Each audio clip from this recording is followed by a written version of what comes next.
Всем привет! Вы на канале Пользы.нет, меня зовут Сани, и здесь только подробные обзоры и долгие стримы. Обзоры выходят на канале каждый день, плюс еще на лайв-канале. И сегодня я расскажу вам мой топ-10 смартфонов до 50 тысяч рублей. Вполне возможно, когда вы смотрите этот обзор, курс доллара еще больше стабилизировался и цена ниже, чем, допустим, 45 тысяч, может быть чуть выше, чем 50. Но в среднем по больнице смартфоны в этом топе будут стоить $500 и ниже.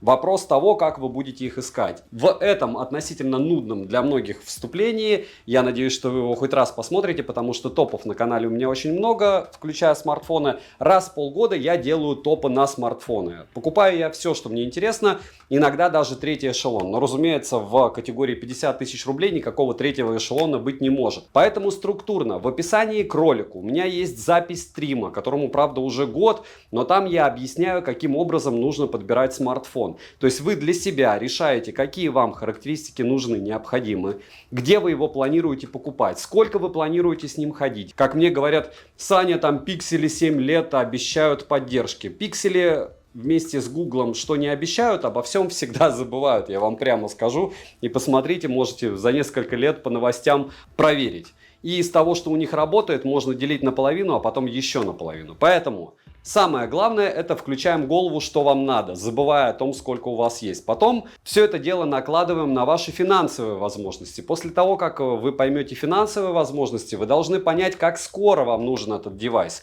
По большому счету, если вы подходите к покупке смартфона разумно, эти девайсы вам могут быть нужны не завтра. То есть вы можете спокойно, если вам какие-то смартфоны понравятся, либо кто-то вам посоветует пойти в магазин, пощупать их, потрогать, тем более покупаете вы за $500 обычно не на 1 год смарт, и после этого уже решаете, где вы приобретаете. То есть все это дело поступательно. В описании будут, разумеется, обзоры на все эти девайсы. Самое главное, это даже не сам обзор, а комментарии к нему, потому что там есть уже пользователи. Кому-то понравилась моя подача, кому-то нет. Но во всяком случае там очень много людей, которых подача зацепила, и они простыней расписывают, нравится им железка или нет. Сэкономьте себе время на будущее, чтобы не подбирать другой смартфон. Подберите один раз надолго и нормальный. Если говорить про смарты в целом, почему они сейчас такие дорогие? Потому что это как компьютер уже, и плюс еще и видеокамера 2 в 1, и плюс еще как фотокамера. Мы помним, да, что яблоки уже обещают с десктопных компьютеров переводить игрушки сюда, уже можно снимать объемное видео, притом под Vision Pro, который у них будет в перспективе, и не обязательно яблоки, допустим, те же пиксели уже в киноэффекте снимают, правда, только в 1080p, то, что яблоки могли 3 года назад. Структура моего канала: я приобретаю смартфон, после этого я жду, когда он придет, распаковываю, тестирую, рассказываю вам, иногда оставляю себе, иногда продаю. И вот все время так долго и мучительно. Из полугода, наверное, даже года обзоров, которые у меня были до этого, я выбрал 10 смартфонов, которые, по моему мнению, идеальны для того, чтобы вы их купили, даже если вы решили, что они будут для вас лучшие. Походили с ними, они вам не понравились, и вы без проблем их продали, очень часто без потери стоимости, если не покупаете в родном ритейле рядом. То есть, чтобы вы понимали, мой посыл в том, что при любом раскладе у мужчин меняются игрушки только от возраста, у большинства, у меня во всяком случае точно. И когда ты приобретаешь такие штуковины, ты не всегда хочешь просто звонить. Просто звонить можно с тапика без экрана. Ты хочешь потреблять контент, ты хочешь снимать ролики, кто-то снимает хоум-видео, кто-то снимает фото, кто-то играет в это дело параллельно. Для кого-то главное внешний вид, для кого-то все в сумме. И в целом разбираться в чем-то. Вы сейчас видите результаты моего труда за последний год. Надеюсь, что он будет вам полезен. Не забудьте подписаться на телеграм-канал скидок. Там вы просто вбиваете название модели и видите, как менялась цена на распродажах на данный смартфон в течение, допустим, года. Телеграм-канал взаимопомощи. Нас там 15 тысяч человек. Если вы все по ТЗ напишите, что вам от смартфона нужно, скидывайте туда. Пользователи, может быть даже какие-то продавцы, я не знаю, распишут вам, что вам больше подойдет по их мнению, и попытаются аргументированно вам доказать, что они правы. И мой личный телеграм-канал, где мы общаемся 24/7 по поводу как раз всех железок. Мне уже пришел Pixel 8, Pixel 8 Pro и iQOO Z8. И еще Fold 5 и Flip 5 от Samsung тоже наконец до меня дошли. Да, когда ты покупаешь, это всегда долго. Но зато у меня всегда есть истории по поводу того, что мне что-то не то послали, где-то мне сложности были с возвратом, какой-то брак. Все как и у вас. Подписываемся на канал с колоколом, ставим лайк за труды, пишем, какие еще топы сделать. Топы смартфонов еще будут. Был топ умных часов, был топ флагманов по соотношению цена-качество уже на канале свежее. И топ беспроводных наушников не для всех. Впереди еще минимум 5 топов. Какие темы этих топов? В первую очередь зависит от того, что вы напишите в комментах. Смотрим. 10 место моего топа сегодняшнего я отдал ZTE Nubia Z50S Pro. В первую очередь, разумеется, за 35 мм. Я думаю, вы понимаете, о чем я. Из плюсов у него отличный внешний вид, минимальные искажения при фотосъемке, Snapdragon 8 Gen 2 процессор, 19 тысяч баллов в PC-марке, 1 600 000 баллов в Antutu, что тоже нереально круто. У него есть второе пространство, 2 сим-карты, 5G, все бенды, даже в китайской версии смартфона. Камера здесь и правда волшебно для фото. В комплекте мы имеем смартфон с наклеенной защитной пленкой, неплохой олеофобкой. Краткое руководство, ключ для извлечения прорезиненного слота под 2 нано-сим-карты. eSIM смартфон не поддерживает, как и расширение внутренней памяти. Картами памяти тоже не поддерживает. Далее пластиковый чехол, который быстро царапается, кабель для зарядки с Type-C на Type-C, блок питания с разъемом Type-C и китайской вилкой. Весит смартфон 228 граммов, а габариты у смарта большие. Поставляется данная модель в черной, белой и бежевой расцветке.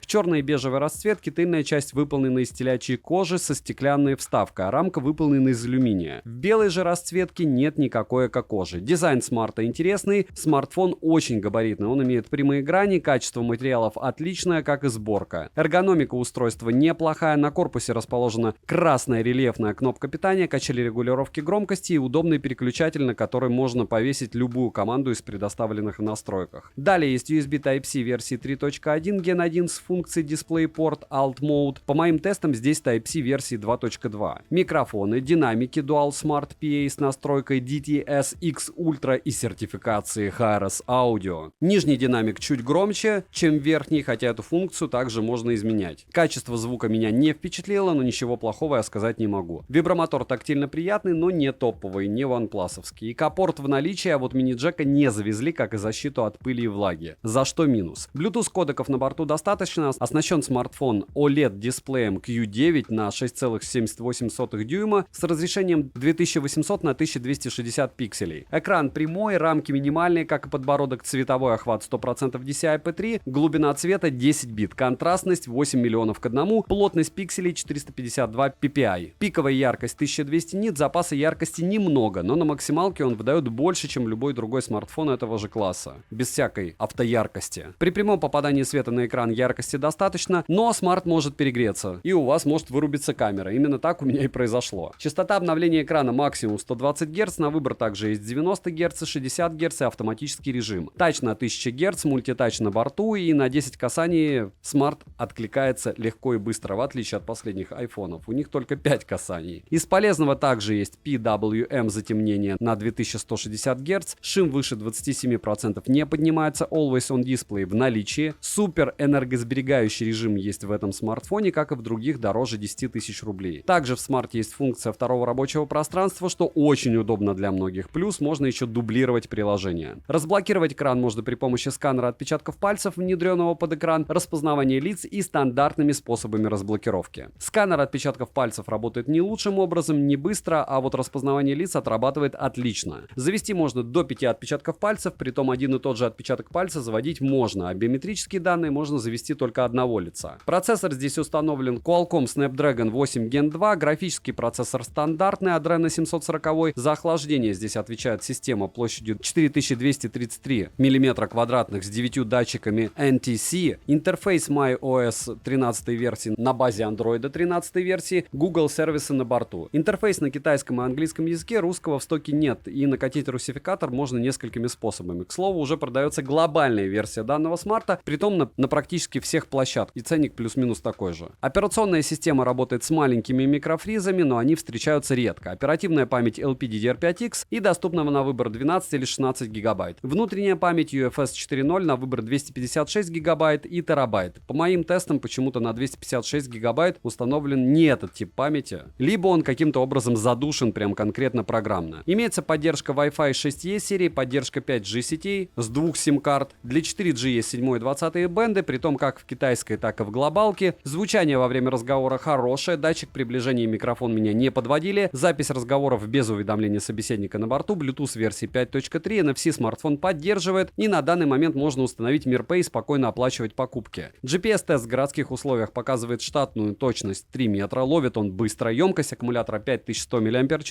В PC-марке на 100% яркости с максимальной частотой обновления экрана смартфон выдал скромные 5 часов 22 минуты. Заряжается он у меня от 0 до 100% за 52 минуты, с активацией быстрой зарядки почему-то получается медленнее. Я не знаю почему, может быть допилили сейчас с прошивкой уже. За 1 час просмотра видео на YouTube по Wi-Fi у меня улетает в среднем 8-9% заряда. В играх с одновременным стримингом на Twitch в среднем уходит 27% заряда, яркость не сбрасывается, за что плюс. MHL подключение смартфон не поддерживает. Результаты тестов традиционно смотрите в отдельном обзоре по ссылке в описании к этому ролику. Основной блок камер с тыльной части состоит из 3 сенсоров и LED-вспышки. Направленного микрофона я лично не обнаружил, притом здесь еще нет и зум-микрофона, что очень странно. Ведь основной сенсор на 35 мм на 50 мегапикселей с апертурой 1.6 и оптическая стабилизация, малый угол здесь, как вы понимаете. Сверхширик на 50 мегапикселей с углом обзора в 125 градусов с автофокусом, а также телеобъектив с оптической стабилизацией на 8 мегапикселей на 80 мм. Лазерная автофокусировка имеется, как и оптический и цифровой зум. Запись видео доступна с основного сенсора 8К 30 FPS, 4К 60 FPS и 4К 120 FPS, которые у меня, правда, лютейшим образом лагали. Примеры можно найти в моем телеграме и по ссылке в описании. Фронтальный сенсор находится по центру верхней части экрана в небольшом вырезе. Максимальное разрешение для съемки видео у него 1080p 30 FPS. В стоковой камере имеется много различных фильтров, вспомогательных функций. Напоминаю, что в основном обзоре просто бешеное количество различных фото и видео примеров. И, разумеется, самое полезное — это комментарии под этими обзорами. Напоминаю, что все обзоры в описании, ссылки на них. Минусы: нет мини-джека, плохое звучание, нет защиты от влаги, нет возможности расширить внутреннюю память, вставив microSD. Операционная система работает периодически некорректно, что странно, нет беспроводной зарядки, некорректно работает сканер отпечатков пальцев, иногда плохо отрабатывает Wi-Fi связь. В целом о смартфоне ощущение, что он флагман, просто без каких-то моментов. Резюмирую, смарт интересен даже не с точки зрения фотографии, а с точки зрения предела габаритов, ведь он огромный. И ты вроде бы получаешь такой большой классный смартфон с нестандартной камерой, качество материалов у него хорошее, и фотосъемка, она интересная, но не лучшая из тех, что я видел. Мне показалась их идея, в отличие от остальных производителей, они пытаются сделать классный камерафон в адекватные деньги. Учитывая наличие телевика, неплохого ультраширика, классной основной камеры, они стараются, и у них получается. В 9-м месте сегодняшнего топа здесь у нас находится Poco F5 Pro. К плюсам данного смарта я отнесу поддержку беспроводной зарядки, быстрой зарядки, оптическую стабилизацию видео, космическую плотность пикселей и отличную пиковую яркость экрана. Комплект стандартный для Poco, есть и защитные чехолы, наклеенная на экран пленка, и блок питания на 67 Вт, и кабель для зарядки с USB-A на Type-C. Смартфон, разумеется, тоже есть. Размеры экрана стандартные для 2023 года, весит он 204 грамма. В продаже есть только черная и белая расцветка смарта. В черной версии на тыльной стороне есть вставки под карбон. Смарт имеет водонепроницаемость класса IP53, смарт имеет USB разъем с поддержкой OTG версии 2.0, что печально. Звук у смартфона стерео с поддержкой Dolby Atmos, сертификацией Hi-Res Audio Wireless. Кастомный эквалайзер на борту, что хорошо, аудиокодеков на борту немного, но все основные есть. Вибромотор настраиваемый, но не топовый. К-порт на борту, Flow AMOLED дисплей, имеет размер 6,67 дюйма с разрешением 3200 на 1440 точек. WQHD+.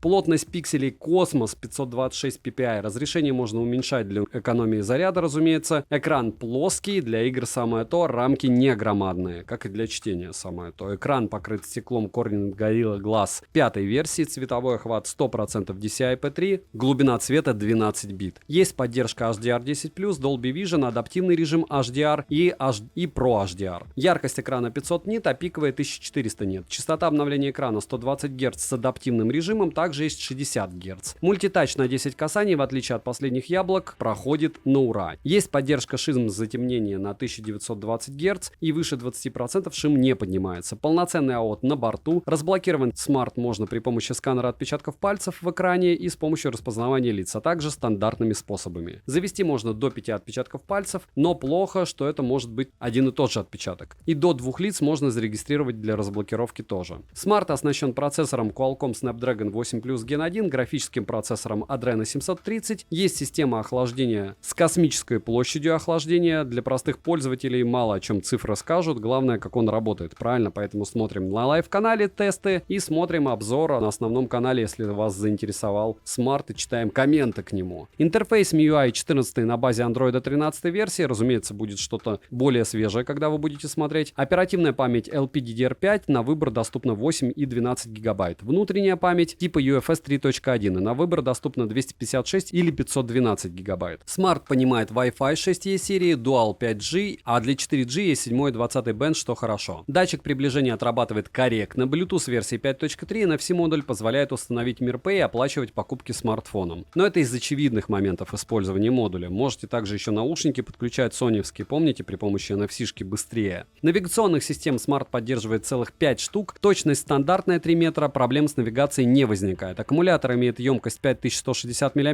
быстрая зарядка на 67 Вт и беспроводная зарядка на 30 Вт на борту, что круто. Полностью по проводу смарт заряжается у меня за 47 минут. Не самый быстрый результат, но и неплохой. Но вспомним Samsung или Яблоко, и вам покажется, что это очень быстро. В PC-марке смарт показал при максимальной герцовке и максимальной яркости 7 часов 10 минут, при максимальной герцовке и максимальной и автояркости 8 часов 11 минут, что довольно неплохо. Результаты тестов смотрите там же, где и примеры работы камер, повторяюсь, в отдельном обзоре на канале, по ссылке в описании. А на лайв-канале, повторяюсь, есть еще примеры стриминга с этих смартов и ролики, снятые одним кадром. Это когда я беру смартфон и 10 минут на него же рассказываю про него, чтобы вы видели, как камера работает в движении с изменением цвета и одним и тем же лицом на все смартфоны. Смотрите и сравнивайте, как говорится. Понятно, YouTube еще сжимает, но все равно. По камерам ситуация стандартная, так скажем. Смарт имеет 3 модуля OmniVision и LED-вспышку. Основной сенсор на 64 мегапикселя с оптостабом OV64B, сверхширик OV80D10 на 8 мегапикселей с углом обзора в 180 градусов. Не особо шикарный, и абсолютная затычка — это макросенсор OV02B10 на 2 мегапикселя. Основной модуль может снимать видео максимум 8К 24 FPS, а также 4К 60 FPS и ниже. Ультраширик снимает максимум в 1080p. Фронталка на 16 мегапикселей может традиционно, довольно скромно для пока снимать только в 1080p и 60 FPS в стоке. Минусы: нет мини-джека, малое количество расцветок корпуса, сбрасывает яркость в играх, пластиковая рамка, нет полноценной водонепроницаемости, быстро теряет заряд в играх. Резюмировать хочу так: это отличный смарт с поддержкой всех необходимых в Российской Федерации бэндов связи, с шикарным экраном, и он есть сейчас во многих сетевых магазинах у дома, так что можете пойти, потрогать его руками, поснимать на него, может поиграть в него и купить в ближайшую распродажу чуть дешевле на какой-нибудь другой площадке. Или не заморачиваться и купить там же, но тогда непонятно, зачем вы топы смотрите. С таким же успехом можно пойти и консультанта послушать, что не особо разумно.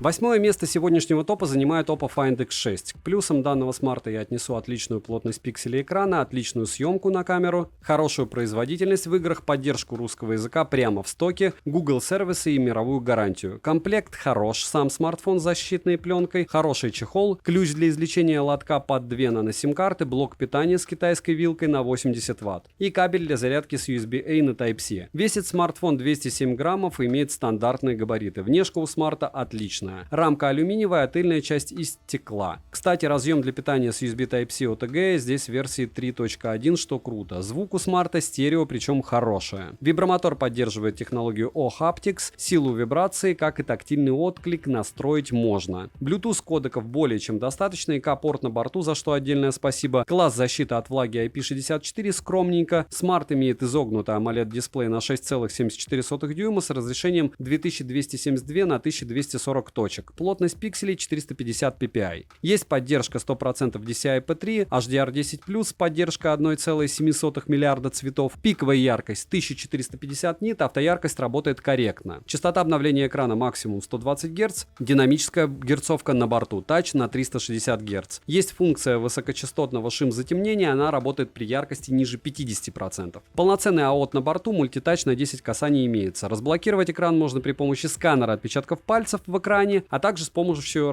распознавание лица. Зарегистрировать можно до 5 отпечатков пальцев, причем один и тот же отпечаток зарегистрировать 2 раза нельзя, что хорошо. А данные внести можно только одного лица. Смарт оснащен процессором MediaTek Dimensity 9200 и графическим процессором Mali G715 Immortals MC11 и Oppo Imagine NPU Mari Silicon X. Интерфейс ColorOS версии 13.1 на базе Android 13 версии, возможно, уже прилетело обновление, оно точно будет. Оперативная память LPDDR5X на выбор доступна 12 и 16 гигабайт. Внутренняя память UFS 4.0 на выбор есть 256 и 512 гигабайт на выбор. Система охлаждения из графита с повышенной теплопроводностью, эффективность которой вы можете проверить, посмотрев мой отдельный ролик с результатами тестов. Smart поддерживает Wi-Fi 7 серии, 5G сети, а для 4G есть 7 и 20 бенд, что хорошо. Датчик приближения отрабатывает корректно и связь смартфон держит отлично. Есть запись разговоров без уведомления собеседника, Bluetooth версии 5.3, NFC-модуль есть, так что с оплатой MirPay проблем не будет. GPS-тест показывает стандартную для этого типа процессоров точность в 1 метр, но лучше Qualcomm-овские 3, мы же помним, да? Смартфон имеет аккумулятор на 4800 мАч,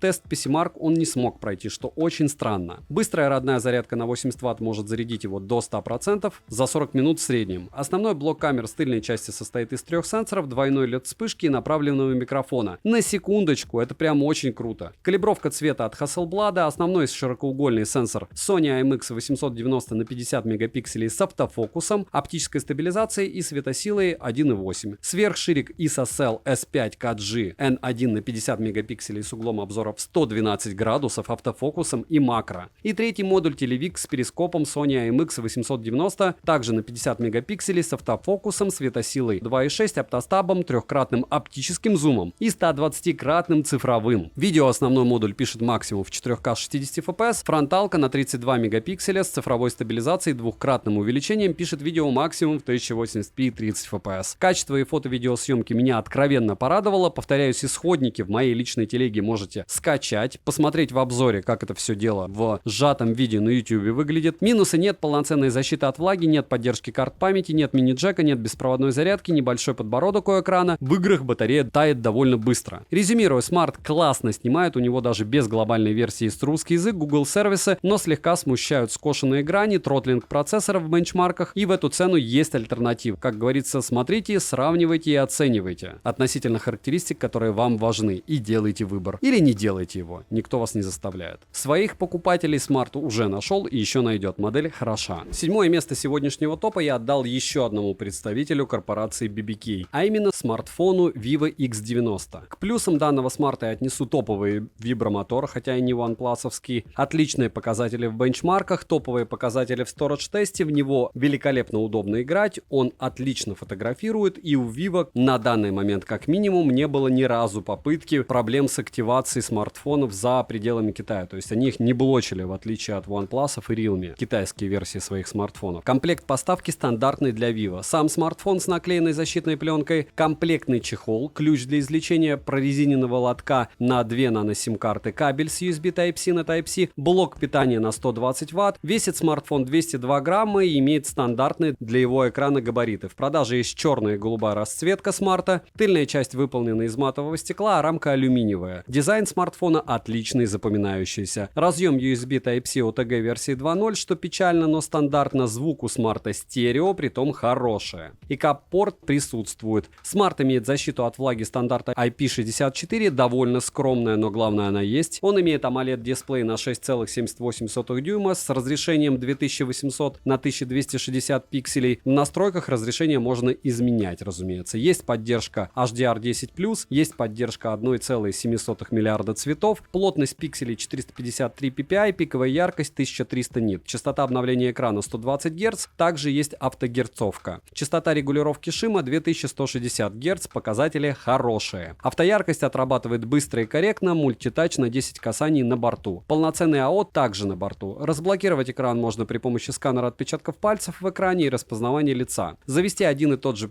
отпечаток пальца несколько раз нельзя, что хорошо, как по мне. До 2 лиц можно завести на разблокировку, причем одно и то же лицо можно завести 2 раза, что не есть хорошо, кстати. Smart оснащен процессором MediaTek Dimensity 9200, и поэтому он тоже не в первой пятерке, и графическим процессором стандартным для обвеса Mali G715 Immortals MC11 11. Также установлен чип Vivo V2, оболочка Origin OS на базе Android 13 версии, русский язык на борту, несмотря на китайскую версию смартфона, оперативная память LPDDR5X, на выбор доступны версии 8 и 12 ГБ, внутренняя память UFS 3.1 для смартфонов со 128 гигабайтами памяти, а если у вас смарт будет на 256 гигабайт или 512 гигабайт внутренней памяти, здесь будет уже тип памяти UFS 4.0. Поэтому я не рекомендую покупать смарты со 128 гигабайтами внутренней памяти. Смарт поддерживает Wi-Fi 6 серии, 5G сети, в 4G сетях есть 7 и 20 бенд. Смартфон ловит связь отлично, микрофоны, как и датчик приближения, не подводили. В стоке есть запись звонков без уведомления собеседника о начале записи, потому что это китайская версия смарта. В глобалках такого нет. Вибромотор приятный, настраиваемый, Bluetooth версии 5.3, NFC-модуль на борту. Так что с оплатой смартфоном проблем не будет. GPS-тест показал стандартную точность в 1 метр. Смарт имеет аккумулятор на 4810 мАч. В PC-марке он показал время автономной работы в 9 часов 5 минут. При максимальной яркости, максимальной герцовке и в максимальном разрешении экрана. Комплектный блок питания полностью заряжает смартфон за 23 минуты, иногда даже за 20, что очень круто. Блок камер здесь покрыт стеклом Zeiss T. Основной блок камер состоит из 3 сенсоров и тройной LED-вспышкой. Над камерами Vivo работала совместно с Zeiss. Основной сенсор Sony IMX 866 на 50 мегапикселей с технологией VCS True для цветопередачи True Night View версии 3.0. Ультраширик Sony IMX 663 на 12 мегапикселей с углом обзора в 116 градусов и телефотосенсор на 12 мегапикселей Sony IMX 663 с двукратным оптическим зумом. Лазерная автофокусировка на борту, видео смарт пишет максимум в 4К 60 FPS. В стоке на смарте огромное количество режимов, фильтров и вспомогательных функций. Фронтальный же сенсор здесь Samsung S5KG D1 на 32 мегапикселя. Он может снимать видео максимум в 1080p и 60 FPS. Минусы: нет защиты от влаги, нет беспроводной реверсивной зарядки, нет мини-джека, разъем USB Type-C версии 2.0. Мне очень сильно понравились ночные фото, но не понравилась стабилизация. Резюмируя, смартфон показывает великолепные результаты практически во всех сценариях использования. Он умеет фотографировать за вас, если вы не умеете. И Google сервисы есть, и случаев блокировки не было, и русский язык на борту. И цена у смарта максимально адекватна за железо. И любителям фотосъемки смарт однозначно зайдет. И даже фронталка, несмотря на отсутствие 4К, снимает по мне прилично. Хороший смарт за свои деньги, если вы приобрели такое, я вас понимаю. На 6-м месте моего топа красуется Realme GT 5. Плюсом данного смарта я отнесу 144 Гц экрана, пиковую яркость 1400 нит, он набирает в Antutu 1 600 000 баллов, даже в минимальной комплектации, и сверхбыстрая зарядка на 150 Вт. К слову, да, вы не ослышались, GT 4 вообще у Realme не было, потому что четверку китайцы не любят, а GT 3 был вообще недавно. Так что многие пропустили GT 5, потому что в глобалке его пока еще нет, во всяком случае на момент издания топа. Поставляется он в комплекте с силиконовым чехлом, кратким руководством, защитной пленкой, кабелем для зарядки и блоком питания на 150 Вт. Также есть комплектация с зарядным устройством на 240 Вт. Габариты смартфона стандартные, а вес 207 граммов. На выбор имеется два цвета, серебристый и зеленый. Тыльная часть смарта выполнена из матового стекла, рамка пластиковая, сборка качественная, дизайн интересный. На тыльной части есть настраиваемая RGB подсветка с поддержкой различных оттенков цвета и режимов, таких как режим дыхания и режим мерцания. Также его можно настроить. Разъем USB Type-C OTG версии 2.0 и капорт на борту, стереодинамики с поддержкой Dolby Atmos, звучание качественное, есть профиль среды и пространственный звук. Вибромотор настраиваемый, как и интенсивность сенсорного отклика. Используется здесь технология O-Haptics, прям очень-очень близко к супер-мега-топам. Дисплей прямой AMOLED на 6,74 дюйма с разрешением 2772 на 1240 пикселей, рамки небольшие. Поддержка HDR10+ в наличии, плотность пикселей 451 ppi, этого в принципе достаточно. Пиковая яркость 1400 нит, автояркость работает исправно и быстро. Частота обновления экрана максимум 144 Гц, и на выбор есть 60 Гц автоматический режим. Мультитач на 10 касаний есть, 10-диминг в наличии. Шим поднимается до 30%, что является плохим результатом, но 10-диминг автоматически подрубаются при снижении яркости менее чем на 50%. Сканер отпечатков пальцев внедрен в экран, работает отлично, как и распознавание лица. Внести отпечаток одного и того же пальца несколько раз нельзя.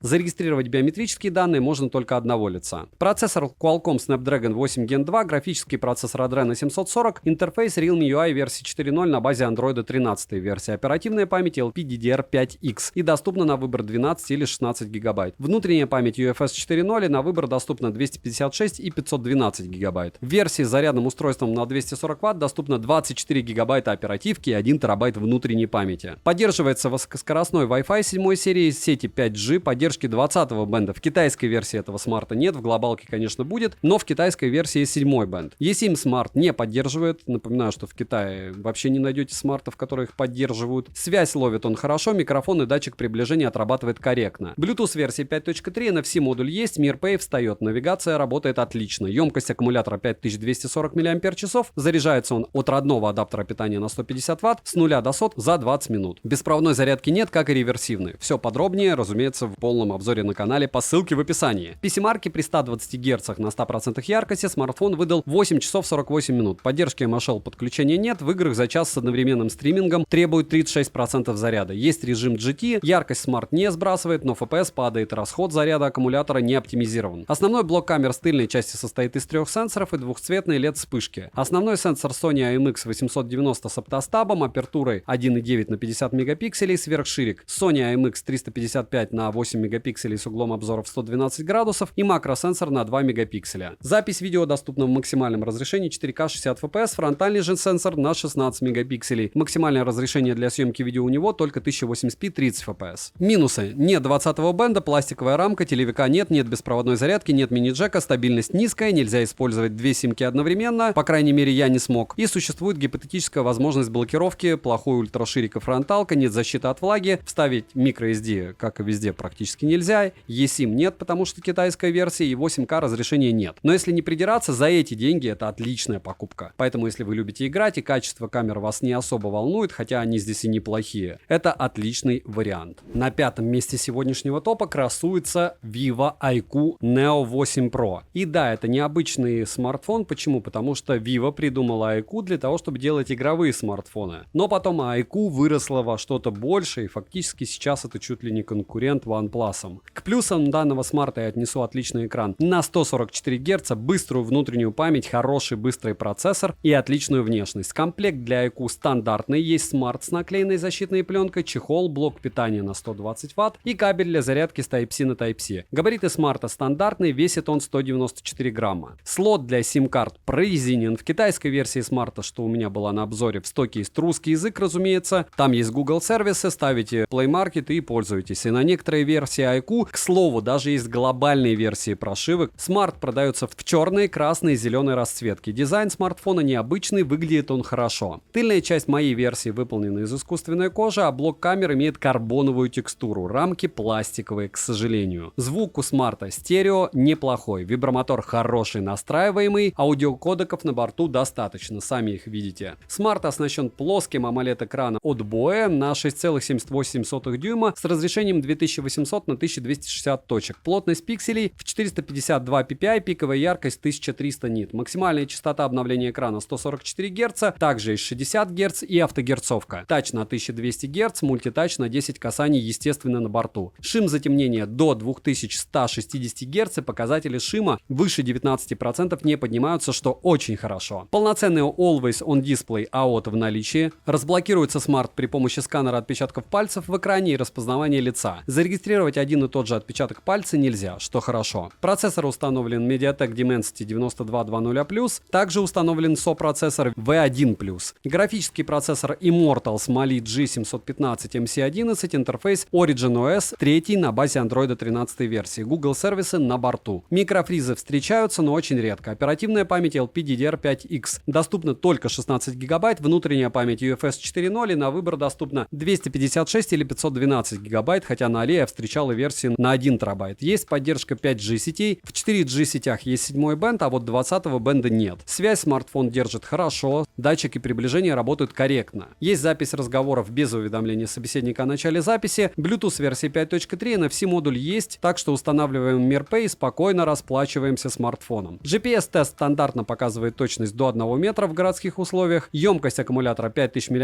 В PC-марке смартфон показал 9 часов 16 минут на максимальной яркости и герцовке экрана. Родной зарядкой полностью зарядился у меня он за 23 минуты, что очень быстро. Результаты тестов традиционно в отдельном обзоре, и они все хорошие. По камерам основной модуль Sony IMX866 на 50 мегапикселей с оптостабом, но без оптического зума. Также есть сверхширик на 8 мегапикселей и углом обзора в 114 градусов. Видео смарт может писать максимум 8К 24 FPS, так же как и в 4К 60 FPS снимать он тоже может и ниже, но 4К 120 FPS отсутствует. Цифровая стабилизация на борту, но суперстабилизация работает только в 1080p и 60 fps. Фронтальный модуль на 16 мегапикселей может снимать видео максимум в 1080p 30 fps. В стоке у приложения камеры огромное количество вспомогательных функций, режимов, фильтров и подобному. Примеры вы спокойно можете посмотреть в отдельном обзоре. Исходники скачать в моей личной телеге. Всем, кто, кстати, подпишется на этот канал, огромное спасибо. Вы помогаете проекту. Минусы: нет поддержки карт памяти, нет защиты от пыли и влаги, разъем питания USB Type-C OTG версии 2.0. Что печально, нет мини-джека, к сожалению, 20-го бенда нет, кастомного эквалайзера нет, беспроводной реверсивной зарядки нет, рамка пластиковая, я считаю это тоже минусом. Резюмирую, Smart имеет отличные для своей цены камеры, хорошие спеки. Если вы посмотрели данный обзор и решили для себя, что он неплох, можете смело идти его где-нибудь попытаться найти и посмотреть, потому что он отличается от миллионов смартфонов-близнецов на наших улицах, поэтому его, кстати, и приобретают. Только учтите, перепродать его будет достаточно сложно, потому что iQOO не особо популярный бренд в Российской Федерации. Но можно. На 4-м месте сегодняшнего топа находится Xiaomi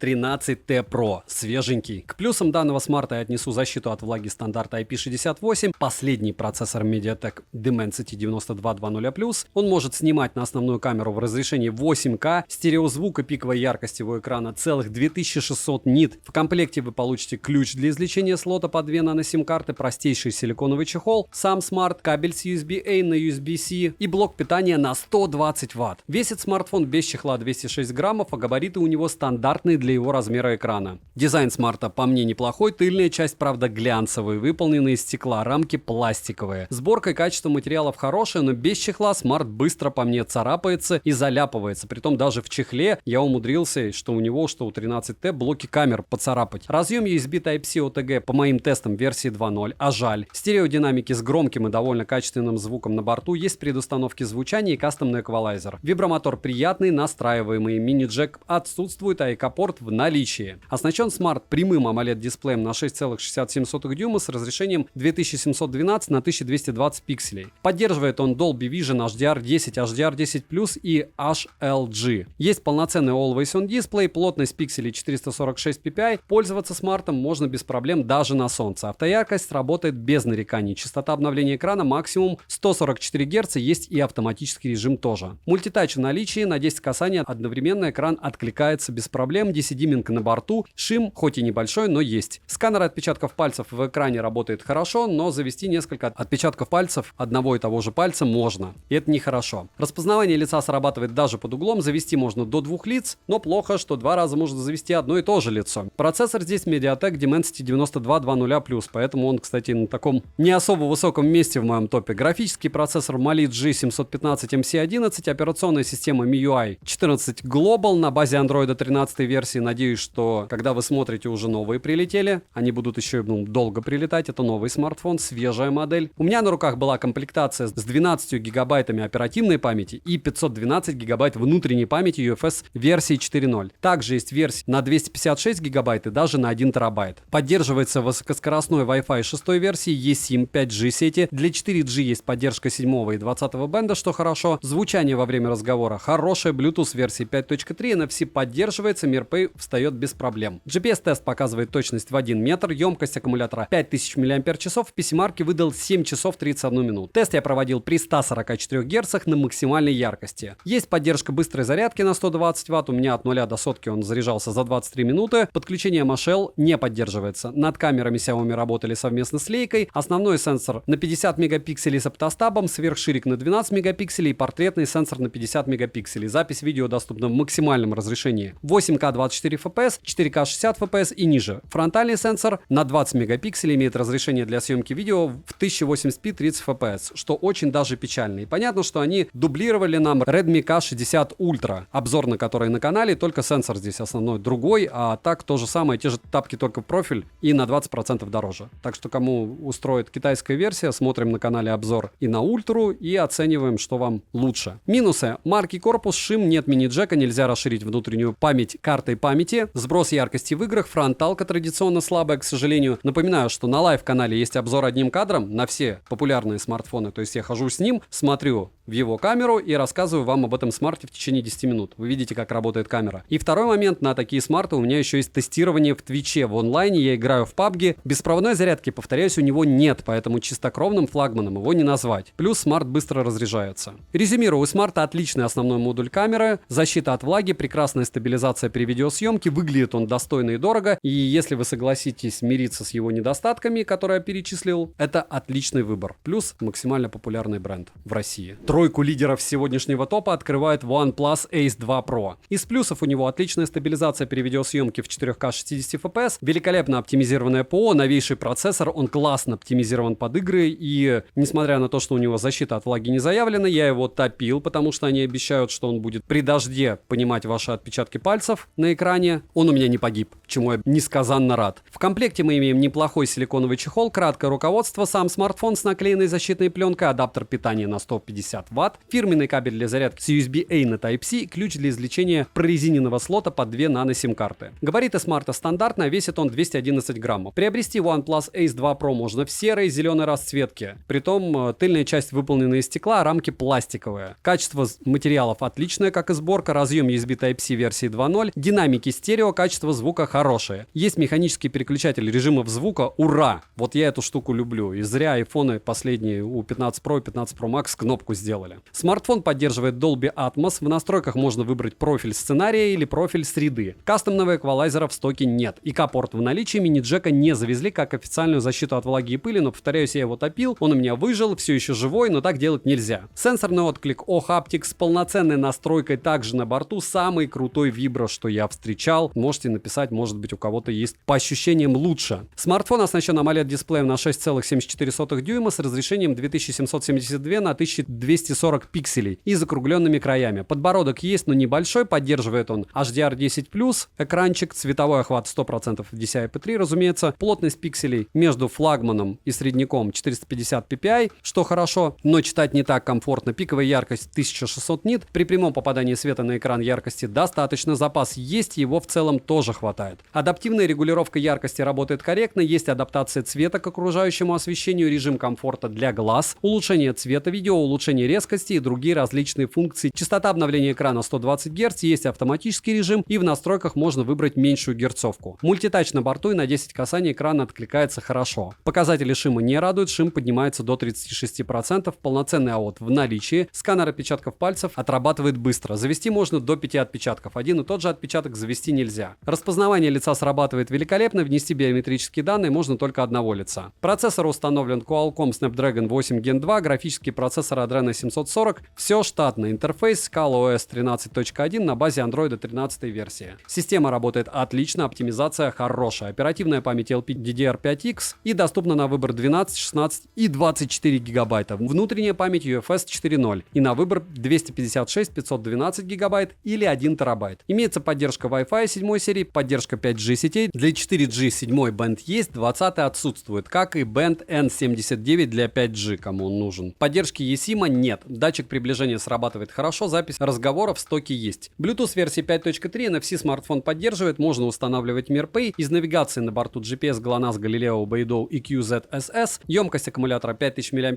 PC-марки Smart выдал 8 часов 42 минуты на 100% яркости и 120 Гц экрана. Smart поддерживает быструю зарядку на 150 Вт. Смартфон заряжается до сотки за 17 минут. От нуля MHL подключение не поддерживается. Результаты тестов, примеры фото и видеосъемки, повторяюсь, традиционно в моих обзорах. И переходим к основному блоку камер, который из тыльной части состоит из 3 модулей и двойной LED вспышки. Основной сенсор Sony IMX 890 на 50 мегапикселей с апертура 1.8, автофокусировка и оптической стабилизации, сверхширик на 8 мегапикселей с углом обзора в 112 градусов и макросенсор на 2 мегапикселя. Оптического зума нет, как аудиозума. Запись видео доступна в максимальном разрешении с основного модуля 4К 60 FPS. Двойная стабилизация видео, а именно оптическая плюс цифровая, работают только в 1080p. Фронтальный сенсор на 16 мегапикселей может снимать видео лишь в 1080p 30 FPS. Минусы: нет официальной защиты от влаги, нет мини-джека, нет возможности расширить внутреннюю память. Вставив microSD, нет eSIM, нет 20-го бенда. Если глобалка будет, он будет. Показатели шима не радужные, нет беспроводной зарядки, плохая фронталка и возможная блокировка смартфона, которая решается в принципе покупкой у надежного продавца. Повторяюсь, что на Али я не слышал, чтобы людям не помогали потом с разблокировкой сами продавцы, если вы это заранее оговаривали. Резюмирую. Резюмирую, хорошая оптимизация, 24 гигабайта оперативки в максималке, отличная стабилизация, удобный даже для меня экран, пусть и водопад, и стабильное поведение в играх и повседневной жизни. Наконец-то OnePlus выпустила по мне топ за свои деньги. На втором месте моего топа красуется Samsung S23 Galaxy, разумеется. Да, его сложно приобрести в 50 с копейками, но это возможно. Я повторяюсь, смотрите телегу скидок, его часто выкидывают на разных площадках на распродажах. Из плюсов у данного смарта я отнесу, разумеется, великолепные камеры, наличие влагозащиты класса IP68, последний мощный процессор и, разумеется, очень компактные габариты. Комплект, правда, скромный, как всегда у Samsung Smart, и кабель с Type-C на Type-C. Больше ничего, даже защитной пленки. Габариты скромные, как и вес, в 168 граммов. Любителям компактных смартов он понравится. 4 расцветки на выбор: лаванда, бежевый, черный и зеленый. Тыльная часть из матового стекла, рамки алюминиевые. Пользоваться одной рукой удобно. Разъем USB Type-C OTG версии 3.2, Gen 1. Звучание стерео отличное и громкое. Dolby Atmos на борту, как и Dolby Atmos для игр. Вибромотор хороший. Прямой динамик AMOLED 2X дисплей размером в 6,1 дюйма имеет разрешение 2340 на 1080 точек и глубину цвета в 16 миллионов цветов. Покрыт он стеклом Corning Gorilla Glass Victus второго поколения. Плотность пикселей не флагманская, 425 ppi, пиковая яркость 1750 нит. И ее вам хватит. Частота обновления экрана адаптивная, 120 Гц или 60 Гц. Простой смарт показывает частоту вообще в 24 Гц. Тач в действительности хуже среднего по мне. Шим стандартный для Samsung, то есть большой, или не сказать, если по-другому, огромный. АОТ есть полноценный. Сканер отпечатков пальцев работает хорошо, но максимум можно завести только 4 пальца. Распознавание лица работает исправно, но угол, под которым смарт может распознавать лицо, не такой большой, как хотелось бы. Подбородка у экрана нет. Процессор Qualcomm Snapdragon 8 Gen 2 for Galaxy. Графический процессор Adreno 740, стандартный обвес. Интерфейс One UI 5.1 на базе Android 13 версии. Оперативная память LPDDR5X и доступна только 8 гигабайт. Внутренняя память UFS 3.1. Для версии на 128 гигабайт, а в версиях на 256 и 512 гигабайт уже UFS 4.0. Смарт поддерживает Wi-Fi 6E, 5G. Для 4G есть 7 и 20 band. Звучание во время разговора отличное, датчики приближения не подводили. Bluetooth версии 5.3, есть модуль NFC, можно устанавливать Samsung Pay. GPS-тест показывает точность 3 метра в городских условиях. Аккумулятор емкостью всего в 3900 мАч,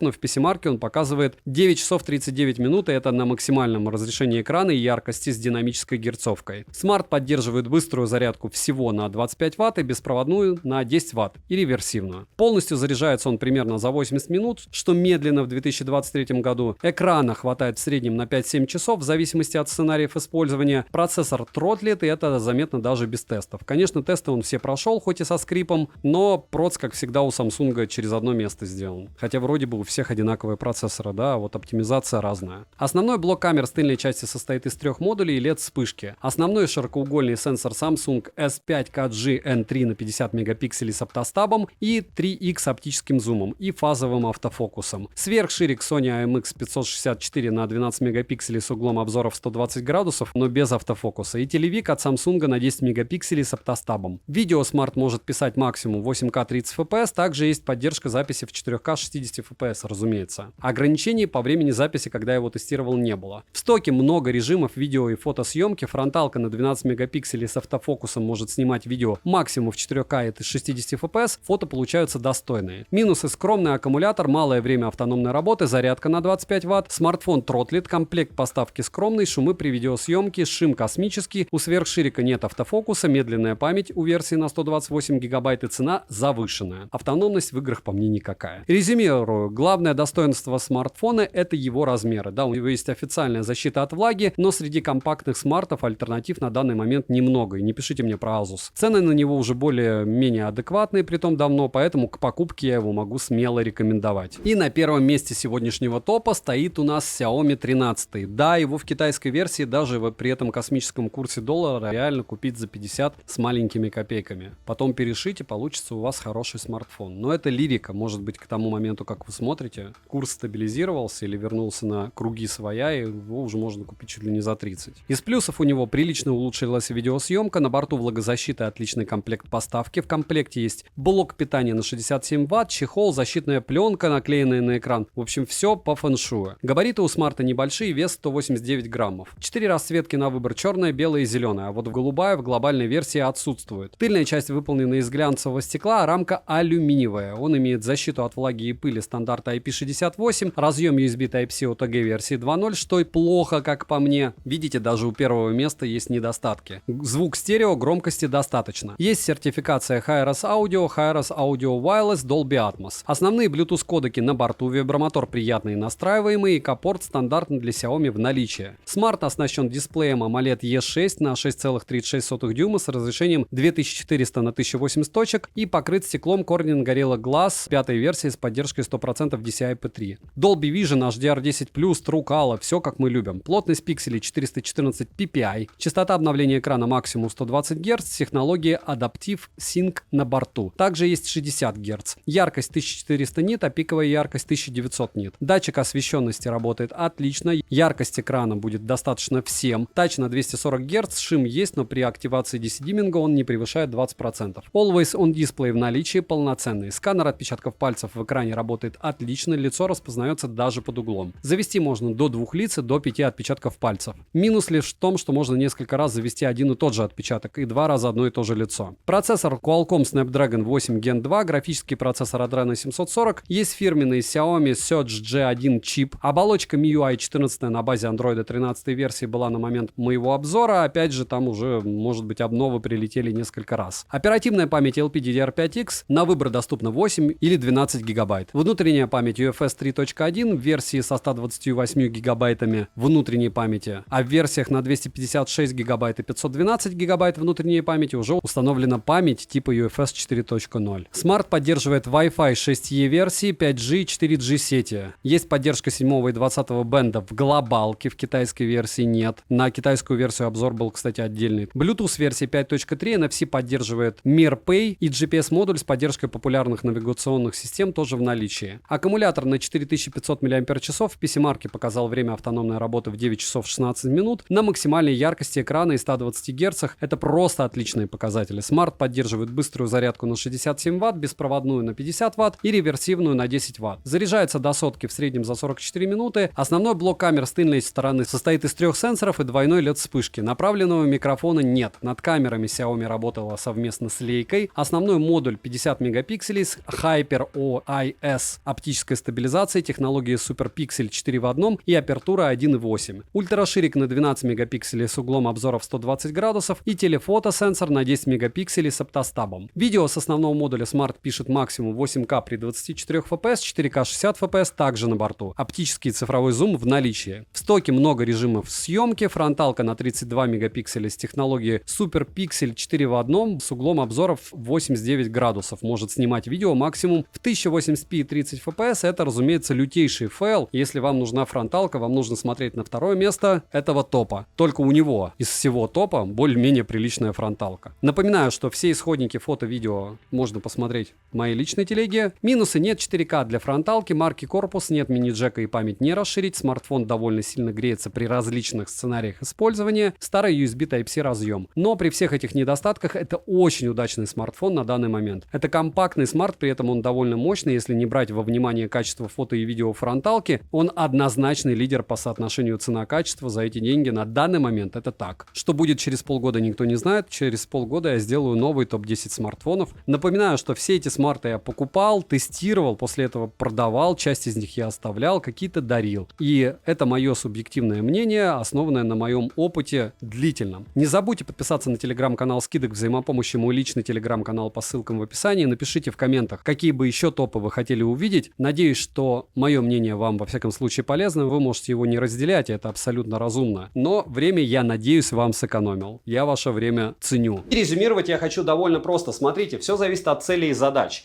Если мне нужен смартфон для съемки, я, к сожалению, выбираю для себя яблоко. То есть я как блогер снимаю на это дело, как и мой оператор Игорь, уже благополучно 2 с лишним года. Мы снимаем только на айфоны. Понятно, я сейчас снимаю на Sony FX3 для того, чтобы просто сказать, что я снимаю на Sony FX3. Иногда я со смартфонами сравниваю, собственно, эту супер дорогую камеру с его оптикой. Так вот, больше необходимости в яблоке у меня нет. То есть, если мы говорим о банковских программах, уже пиксели новые предлагают, что вы можете разблокировать лицом банковские программы. Если мы говорим о играх, то для меня, допустим, iQOO в этом смысле просто мега топ. Если мы говорим о потреблении контента видео дешевле, чем Redmi K60 Ultra какой-нибудь там или Poco F5 с плотностью пикселей в 500 ppi, ну ты не найдешь на рынке. Зачем переплачивать в 3 раза, когда можно приобрести это устройство и по экрану ты практически ничего не потеряешь. И в целом вот такое лавирование между ценами, потребностями и всем остальным это правильно. Но, к сожалению или к счастью, наш мир движется вперед, техника улучшается, и те смартфоны, которые 5 лет назад для нас были бы флагманами, сейчас являются тапиками, которые мы носим, чтобы еще одну симку какую-то держать для каких-то там отдельных дел или какого-нибудь отдельного мессенджера. Я говорю, допустим, о Huawei стареньких, еще чем-то. Идеальных вещей не бывает. Взгляд у всех свой. У меня взгляд, повторяюсь, потребителя. Я покупаю, тестирую, продаю. От этого есть какая-то профдеформация. Если вы можете себе позволить купить и не продавать в течение 5 лет, а потом выбросить на помойку, вы можете покупать те же соневские смартфоны, которые оверпрайснутые просто люто.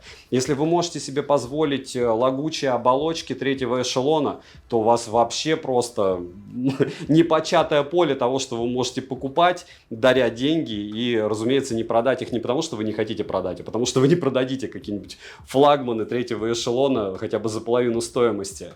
Если вы досмотрели до этого момента, огромное вам спасибо. Девайсам от меня в топе всем да.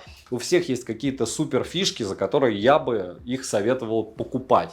И, разумеется, эта фишка не в стоимости, а именно в либо камере, либо игровых возможностях, либо суммарных качествах. Но насчет первых 3 мест здесь безоговорочно, вот для меня это они. Почему? Потому что это одни из тех типов смартфонов, как и яблоки, которые ты купишь и потом без проблем продашь. И по большому счету ты получишь все, что может предоставить производитель данного бренда, может быть в категории чуть-чуть ниже, то есть у них есть еще дороже смартфоны.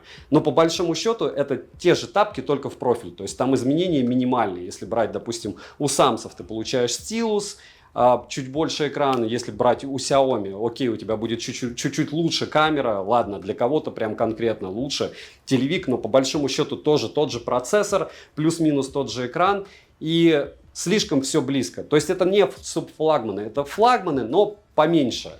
Поэтому все, что вы видели, все классное, все интересное. Если у вас есть какие-то другие предложения, чтобы вы взяли за $500, напишите. Мне будет интересно. Может быть, я это дело не покупал, не тестировал, и поэтому не могу вам о них рассказать или запихать их в топ. Всем девайсам, повторяюсь, от меня персональное да. Вам огромнейшее спасибо за просмотр.